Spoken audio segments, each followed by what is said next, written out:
Hello and welcome to lesson number 5.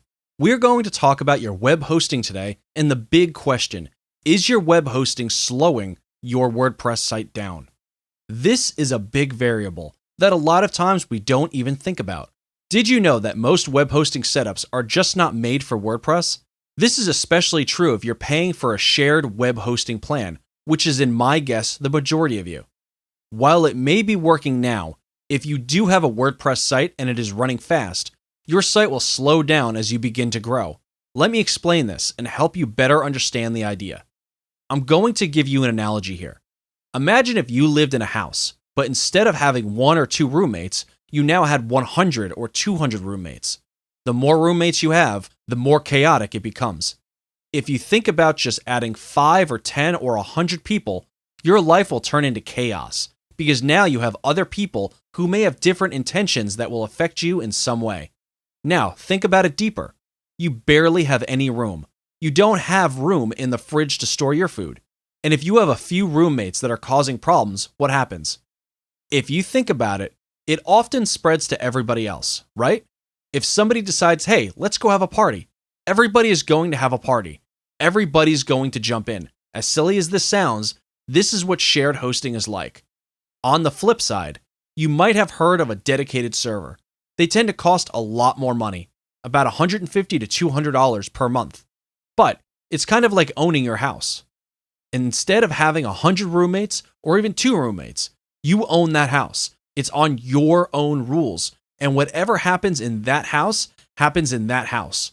But it's usually well worth that amount of money because you don't have to worry about others trying to mess up your life. Most of you will not be able to afford $150 to $200 a month, especially if you're starting out as a small business. The next big thing is what we call a VPS, or Virtual Private Server. Now, let me give you an example of what it is.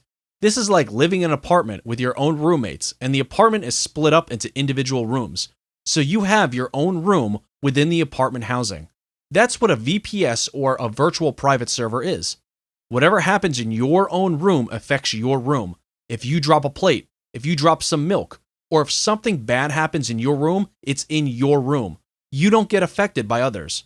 In a real virtual private server, it's basically like having a house where whenever somebody affects you in the other apartment, like maybe below you or above you, they're not going to affect you directly. So if they crash their server or they crash their website, that will not affect you. That's the beauty of a VPS, or Virtual Private Server. That said, not all VPSs are created equal either. In fact, there are a lot of web hosting companies out there that fully understand and capitalize in WordPress. The way they set up their memory, the hard drives, and the software is optimized for WordPress. It's kind of like going to a cardiologist for your heart problems versus to a general practitioner. The general practitioner may understand a little bit about your heart and how to help you, but the cardiologist is really going to know how to help you. So, yes, go to a specialized web host to get hosted because they understand your needs specifically.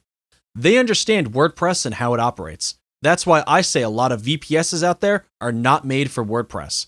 Therefore, even if you get a good VPS, you might find that your site does not run fast.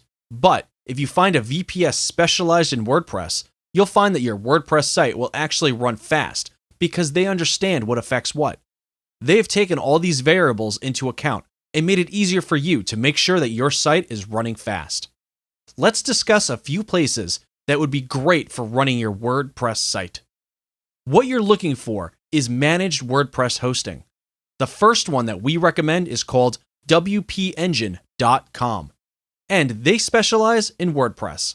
One thing I would mention here is, whenever you look at the pricing will cost a little bit more than a usual web host, but that's because they specialize in WordPress. So, when you get an account with them, they will set it up in a way so that it is WordPress friendly. Like I said before, most virtual private servers or dedicated servers are not really made for WordPress, so WPEngine.com is a good one. The next one is called WPXHosting.com. One thing to know is I would definitely not recommend places like HostGator.com. Even though a lot of these web hosting companies will say that they are WordPress friendly, a lot of times that's kind of like going to a general practitioner when you're having a heart problem. They're saying, well, we could offer you some advice for your heart, but in reality, you want to go to a specialist, right? These two web hosting companies specialize in WordPress, so I definitely can recommend these two for your WordPress site.